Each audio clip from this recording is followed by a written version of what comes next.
आपण आजूबाजूला पाहिलं तर सगळीकडे टेक्नॉलॉजी आहे, बरोबर? पण कधी विचार केलाय की आपण या मशीन्सशी, या तंत्रज्ञानाशी नेमकं बोलतो कसं? तर चला, आज ह्या स्रोताच्या आधारे आपण प्रोग्रॅमिंग लँग्वेजेसच्या जगात एक छोटीशी सफर करूया आणि हेच समजून घेऊया. म्हणजे कम्प्युटरला काय करायचंय हे आपण त्याला नेमकं सांगतो तरी कसा? हा प्रश्न खूपच इंटरेस्टिंग आहे नाही का? आणि याच प्रश्नाचं उत्तर प्रोग्रॅमिंग लँग्वेजेसमध्ये दडलेलं आहे.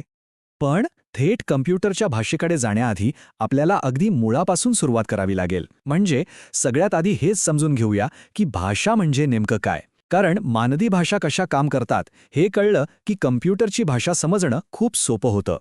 सोप्या शब्दात सांगायचं तर भाषा म्हणजे एक साधन, संवादाचं माध्यम, ज्याचा वापर करून आपण आपले विचार, आपल्या भावना, आपली मतं एकमेकांपर्यंत पोहोचवतो. हाच तर आपल्या सगळ्या कम्युनिकेशनचा पाया आहे. ठीक आहे, तर ही झाली मानवी भाषेची गोष्ट. आता आपण आपल्या मुख्य विषयाकडे परत येऊया. आपण कम्प्युटरशी कसं बोलतो? माणूस आणि मशीन यांच्यामध्ये हा जो संवादाचा पूल आहे तो नेमका कसा बांधला जातो? तर अगदी जशी आपली बोलायची भाषा असते ना, तशीच कम्प्युटरची भाषा म्हणजे प्रोग्रामिंग लँग्वेज.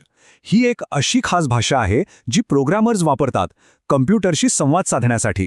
यात बेसिकली एखादं काम कसं करायचं याबद्दलच्या सूचनांचा म्हणजे इन्स्ट्रक्शन्सचा एक सेट असतो. यालाच आपण असंही म्हणू शकतो की प्रोग्रामिंग भाषा म्हणजे सॉफ्टवेअर इंजिनियर्सच्या हातातलं एक महत्त्वाचं हत्यार आहे, एक टूल आहे, ज्याचा वापर करून ते वेगवेगळे कम्प्युटर प्रोग्रॅम्स किंवा सॉफ्टवेअर पॅकेजेस लिहितात. खरं सांगायचं तर आज आपण जे काही सॉफ्टवेअर वापरतो ते याच साधनामुळे शक्य झालंय. मग याचा वापर नक्की कुठे कुठे होतो? तर आपल्या कम्प्युटरमधले ॲप्लिकेशन्स बनवण्यासाठी, आपण रोज वापरतो त्या वेबसाईट्स तयार करण्यासाठी, आणि हो, आपल्या स्मार्टफोनमधले सगळे मोबाईल ॲप्स बनवण्यासाठी सुद्धा. म्हणजे आपलं संपूर्ण डिजिटल जग या भाषांवरच उभं आहे. आता पुढच्या टप्प्यात आपण हे पाहूया की या भाषा इतक्या महत्त्वाच्या का आहेत. म्हणजे आपल्या टेक्नॉलॉजीच्या मागे जी खरी शक्ती आहे तिला जरा जवळून समजून घेऊया. तर मग आपल्याला या प्रोग्रामिंग लँग्वेजेसची नेमकी गरजच काय आहे? हा एक खूप मूलभूत आणि तितकाच महत्त्वाचा प्रश्न आहे. याचं पहिलं आणि सगळ्यात सरळ उत्तर आहे सूचना देण्यासाठी. कॉम्प्युटरला स्वतःची अशी काही बुद्धी नसते. त्याला प्रत्येक गोष्ट अगदी अचूकपणे सांगावी लागते आणि प्रोग्रामिंग भाषा आपल्याला नेमक्या त्याच सूचना द्यायला मदत करतात. दुसरं कारण म्हणजे मोठमोठ्या समस्या सोडवण्यासाठी.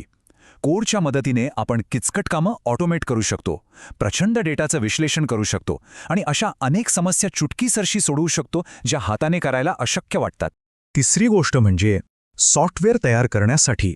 आपण रोजच्या आयुष्यात जे काही ॲप्स किंवा वेब ब्राउझर्स वापरतो ते सगळं याच प्रोग्रामिंग भाषांमुळे शक्य झालेलं आहे. आणि चौथी गोष्ट, डिव्हायसेसना कंट्रोल करण्यासाठी.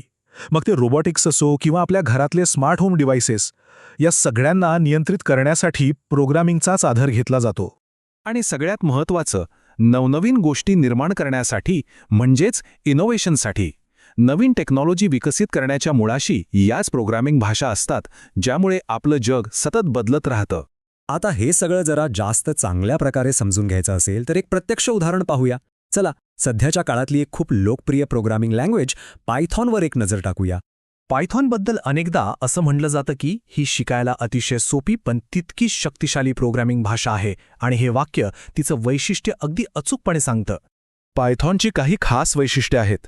ती जनरल पर्पज आहे, म्हणजे तिचा वापर अनेक वेगवेगळ्या कामांसाठी होतो.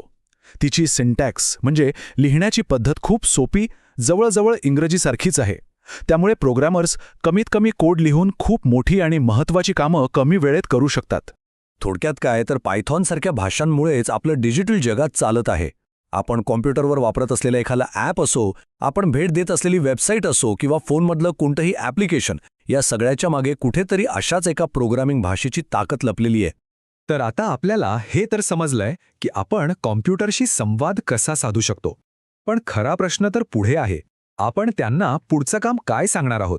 कारण तंत्रज्ञानाच्या भविष्याची उत्तरं ह्याच एका प्रश्नात दडलेली आहेत.